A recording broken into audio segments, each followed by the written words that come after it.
Hey guys, I'm just going to film this short video.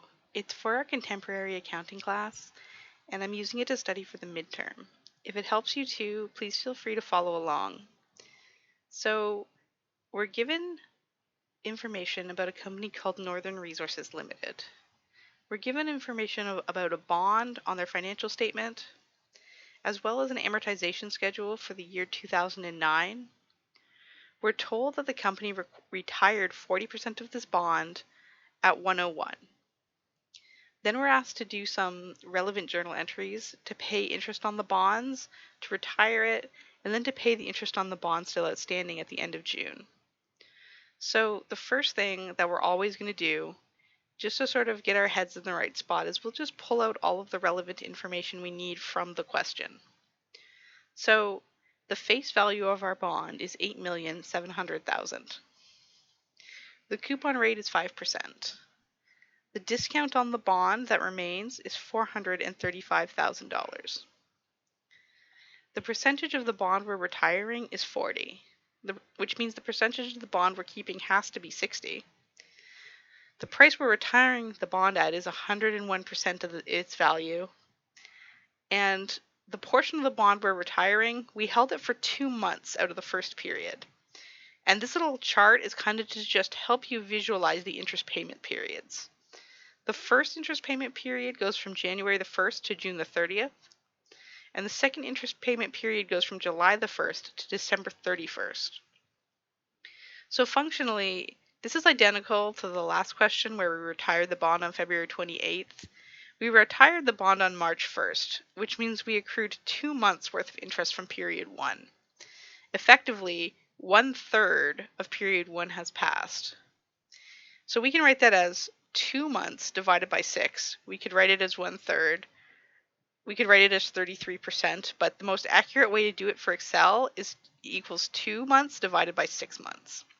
So we held it for 33% of the period, continuing, to infinite decimal places. Next, we're looking at period 1, because period 1, we sold it right here on March the 1st.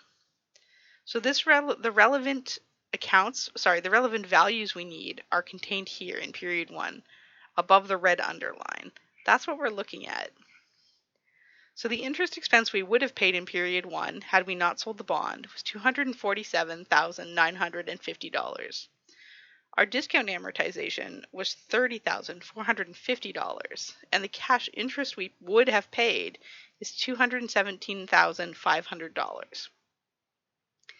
Now we have all the information we need to fill out the rest of this question. And the first part is pretty simple. We're going to pay interest on the amount of the bond we retired, because when we retire these bonds, our customers are still entitled to the interest they accrued over these 2 months.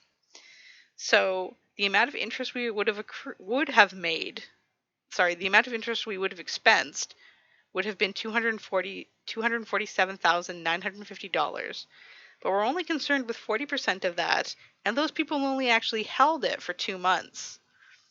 So our actual interest expense, instead of this amount, on 40% of the bonds is going to be $33,060. And we can follow the same formula for each of these accounts. The discount would have been this, but we only care about 40% of the bonds, and we only held them for 2 months.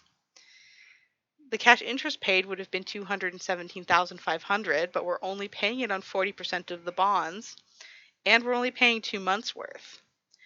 And you can see that these balance. You can see the sum down here, $33,060. So next, we're asked to retire the bond. And we retired 40% of our $8,700,000 bond payable. So how much is 40% of that? Well, that's simple. We can just click on the face value and multiply it by 40%. And we got cash for that bond in the amount of 101% of its value. So that's just this number times 101%, or $3,514,800. Next, a portion of the discount on that bond went away. That goes away when we retire the bond. So this is the full amount of the discount for 100% of the bond. So we're going to press equals the full amount of the discount, but we're retiring 40% of it. But we also retired some of it here, and we need to take that into account. So that 40% interest is already gone, that portion, so we're going to subtract the discount we already amortized. And we're going to get $169,940. And finally, we're going to have a loss on the retirement. We can just kind of eyeball it. And we can see that this is 3.6 million and this is 3.4 million. So we're going to suffer a pretty significant loss right here. So we're going to press equals and we're going to add our credits together to get the full value of our credits, then subtract our debits to get our plug. In this case, $204,740. Finally, it's now June the 30th. So now we're here if you think about that. We need to pay interest on the 60% of the bonds we have left over. And we're going to sort of do that the exact same way we did this journal entry, except now instead of worrying about 40% of the bonds, we're worried about 60% of the bonds. So we're going to press equals, and this would have been our interest expense, except now we only have 60% left. And we're not going to multiply it by anything else because we did keep it the whole period.